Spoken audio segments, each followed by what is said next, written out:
நாம் மாம்சத்தில் வாழ்கிறபடியினாலே மாம்சத்தின் இச்சைகள் நம்மில் எழும்பி அவைகள் மாம்சத்தின் கிரியைகளை நம்மிலே வெளிப்படுத்தும்.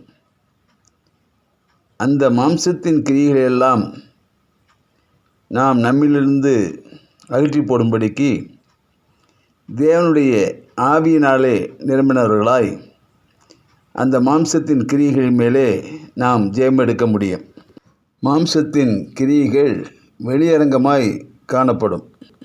மாம்சத்தின் கிரியைகள் நம்மிலே வெளிப்படுமானால் அது தேவனை விட்டு நம்மை பிரித்து தேவனுடைய ராஜ்யத்துக்குள் நாம் பிரவேசியாதபடி நம்மை தடுத்து போடும்.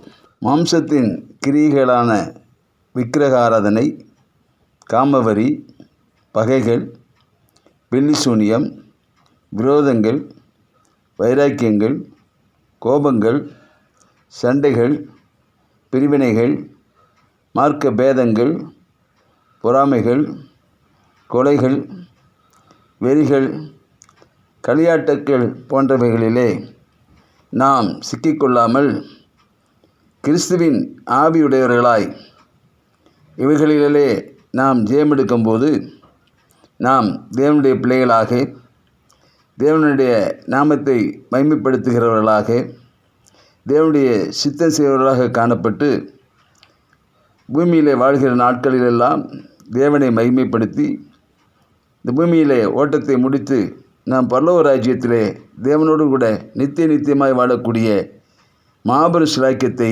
பெற்றுக்கொள்வோம். ஆமென்.